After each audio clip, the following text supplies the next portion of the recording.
नमस्कार मित्रों, मैं Rajeev Mishra social research foundation में आपका बहुत बहुत स्वागत करता हूं और आपको बताना चाहता हूं सोशल रिसर्च फाउंडेशन उच्च शिक्षा में शोध प्रशिक्षण के लिए लगातार तत्पर रहता है और इस क्रम में हम 6 अंतर्राष्ट्रीय रिसर्च जर्नल्स का प्रकाशन लगातार कर रहे हैं।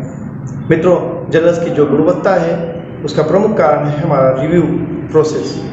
हम अपने पेपर को डबल ब्लाइंड पीयर रिव्यू पद्धति के आधार पर रिव्यू कराते हैं, तमाम एक्सपर्ट्स के पास भेजते हैं और उनके द्वारा अनुशंसित होने पे ही वो पेपर आगे प्रकाशित होता है। इसी कड़ी में सोशल रिसर्च फाउंडेशन ने एक नई शुरुआत करी है, वो है ओपन वाइवा।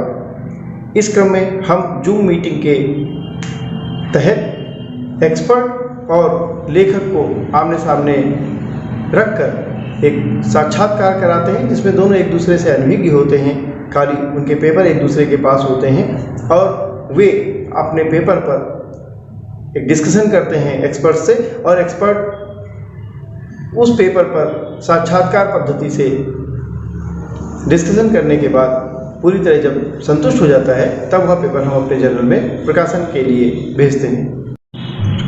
तो आइए हम अपनी तरह का पहला अभिनव प्रयोग करते हैं रिव्यू प्रोसेस के लिए ओपन वाइवा के रूप में।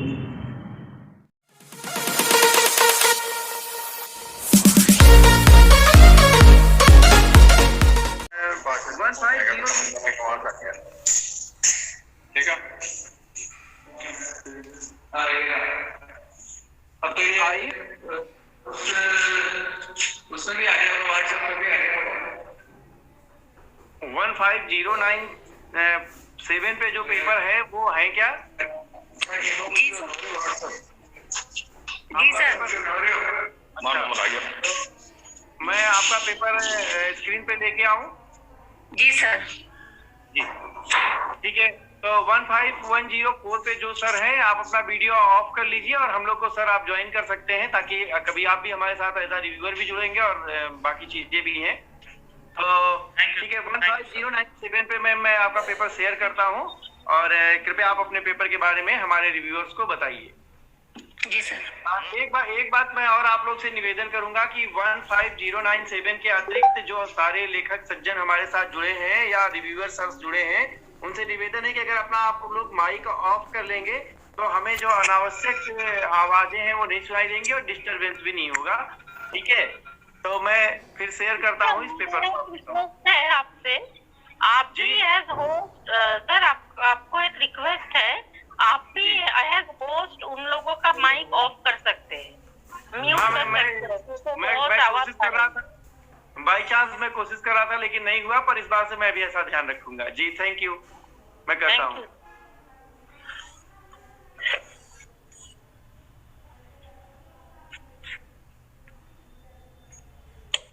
ये आपका पेपर हमारे समक्ष है 15097।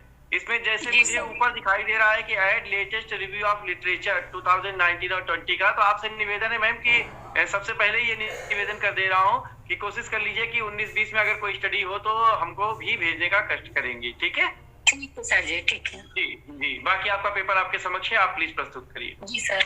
हाँ, और एक बात और है, आप जिस पन्ने पे हो तो उस पन्ने को इंगित कर दीजिएगा, तो हम उस पन्ने को स्क्रीन पे डिस्प्ले करने की कोशिश करेंगे। जी सर। जी, जो मेरा रिसर्च है, ये मेरे पीएचडी का टॉपिक है सर। मैंने राजस्थान राज्य में एक क्षेत्र जिला है कोटा, तो कोटा के शहरी एवं ग्रामीण क्षेत्रों में स्थित राजकीय एवं गैर राजकीय विद्यालयों में कार्यरत शिक्षकों की शिक्षण के प्रति अभिवृत्ति का अध्ययन किया है सर। मैंने ये पाया है सर कि जो हमारे शिक्षक होते हैं, हमारे राष्ट्र के निर्माता होते हैं। यदि शिक्षक अच्छी तरह से कार्य करते हैं, अच्छी तरह से उनका दृष्टिकोण यदि सकारात्मक होता है, तो उसका प्रभाव हमारे राष्ट्र पर और विद्यार्थियों की उपलब्धियों पे पड़ता है।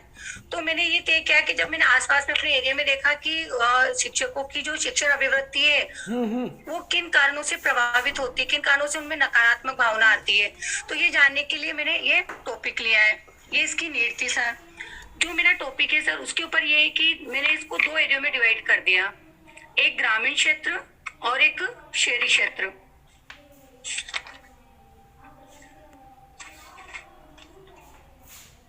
ग्रामीण क्षेत्र जो है सर, यहाँ से मैंने 100 टीचर्स लिए हैं और शहरी क्षेत्र से मैंने 100 टीचर्स लिए हैं। 100 का इसमें मैंने न्यायाधीश लिया है। न्यायाधीश के अंतर्गत सर मैंने ऐसा किया है कि पूरे कोटा क्षेत्र को कवर किया है। इसमें मैंने पूर्व से पश्चिम और उत्तर से दक्षिण चारों दिशाओं से इसमें मैंने 50-50 टीचर्स का न्यायाधीश के रूप में लिया है।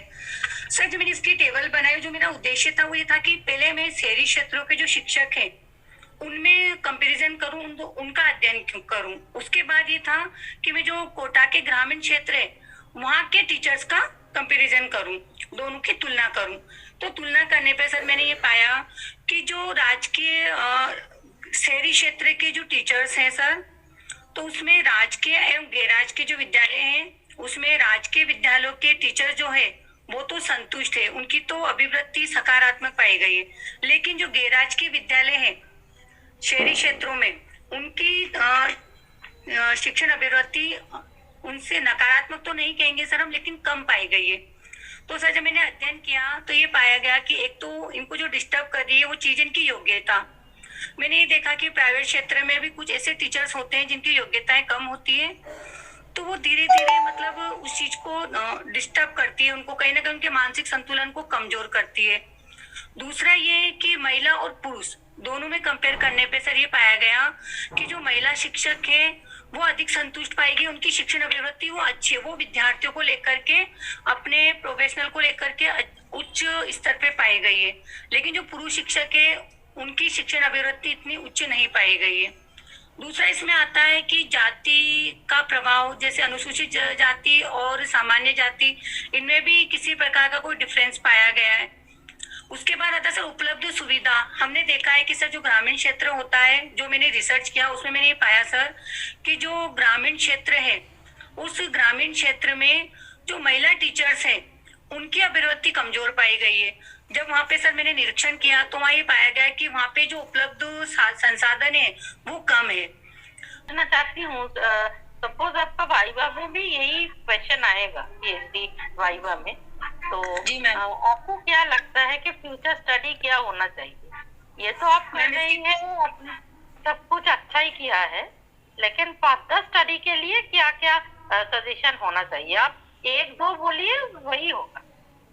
जी मैम जैसे ये अभी तो मैंने इसको मतलब ग्रामीण और शहरी क्षेत्रों में मतलब बहुत मोटे तौर पर इसको बहुत बारीकी से इस चीज पे ध्यान देना चाहिए। जैसे मतलब जो मैंने तो कुछ मतलब बहुत कम समय की वजह से और कोरोना काल की वजह से पूरा ध्यान नहीं दे पाई थी, क्योंकि सर मैम कोरोना की वजह से हम ज्यादा निरीक्षण भी नहीं कर पाए थे, बहुत मुश्किल से हो पाया था। बाकी जैसे फ्यूचर स्टडी में यही है कि मैं ना पूरी तरह से अच्छे से पूरे एरिया को लेकर के और बहुत बड़े न्यायाधीश में इस कार्य को किया जाना चाहिए, क्योंकि कम न्यायाधीश में क्या होता है, मैं मतलब कम ही मिला है। बड़ा न्यायाधीश लेंगे तो हमें ये भी पता चलेगा कि महिला टीचर के साथ हमें पुरुष शिक्षक भी ग्रामीण क्षेत्रों में कम पाए जा रहे हैं। तो मतलब जो कमियां महिलाओं में है वो पुरुषों में भी, और जो विद्यालयों में मैंने आप लोगों को बताई है कि संसाधनों की कमी है वो हमें इसमें भी मिलेगी मैम, पुरुषों में भी। तो इसका न्यायाधीश का आकार बड़ा होना चाहिए, और यदि समय थोड़ा अधिक हो तो इसको बहुत अच्छे से किया जा सकता है मैम। ओके, हाँ जी, ठीक है। हाँ जी, मैं भी बोलना चाहूंगी। जी मैम। हेलो, हाँ, मैं डॉक्टर अनीता शुक्ला। हाँ सर, नमस्कार। जी नमस्कार मैम। हाँ, मैं ये कहना चाहूंगी, आपने खुद ही ये बात कही, आपका ये पीएचडी का आपका ये टॉपिक है, और न्यायाधीश में मैं कहना चाह रही थी कि आपने सैंपलिंग बहुत कम ली है ना? 300 से तो कम होनी ही नहीं चाहिए पीएचडी में, एक बात। दूसरी बात, आपने जो शोध विधि लिखी है उसमें आपने बताया तो नहीं, लेकिन आपने लिखा था उसमें कि सर्वेक्षण और यादृच्छिक न्यायाधीश विधि का प्रयोग करेंगे। तो मेरे अकॉर्डिंग जो है वो जो लैंग्वेज लिखी जाती है रिसर्च में, वो लिखी जाती है प्रस्तुत शोध में वर्णनात्मक शोध के अंतर्गत सर्वेक्षण विधि एवं न्याय दर्शन की तो जरूरत ही नहीं, यादृच्छिक की तो फिर जरूरत ही नहीं थी, है ना? आपको लिखना था प्रस्तुत शोध में वर्णनात्मक शोध के अंतर्गत सर्वेक्षण विधि का प्रयोग किया गया है ना? ठीक है मैम। लेकिन जो सरकारी राजकीय विद्यालय है उनमें तो टीजीटी और टीजीटी के द्वारा ही शिक्षण राजकीय में तो है मैम, राजकीय में तो है मैम, गैर राजकीय का कहा मैंने, प्राइवेट स्कूल। हाँ, वही हमने कहा, गैर राजकीय की बात कर रहे हैं, लेकिन राजकीय में ये बात नहीं आएगी। नहीं, उसमें नहीं है मैम। जाएंगे, हाँ जी, वहाँ की तो मैम अभिव्यक्ति भी सही है, ग्रामीण की और शहरी दोनों क्षेत्रों की अच्छी निकली वहाँ की तो। अच्छी है, हाँ बढ़िया है, और अचीवमेंट भी बढ़िया आता है, ग्रामीणों का भी बढ़िया आता है, ऐसा नहीं है जी मैम, है ना। और अभिवृत्ति तो शिक्षण अभिवृत्ति है, तो टीचर्स अगर क्वालिफाइड है तो अभिवृत्ति तो अच्छी होगी ही होगी। तो आपकी जो हाइपोथेसिस है वो रिजेक्ट हो रही है ना। हाँ मैम, एक हुई है, बाकी बढ़िया है, अच्छा है, और जी बढ़िया प्रयास। जी, तो मैम इस पेपर को हम अप्रूव माने विद थोड़े से करेक्शन के साथ, जो कि आपने बता दिया लेखक या महोदय को। हाँ जी, हाँ जी, हाँ बिल्कुल बिल्कुल बिल्कुल अप्रूव मानिए। हाँ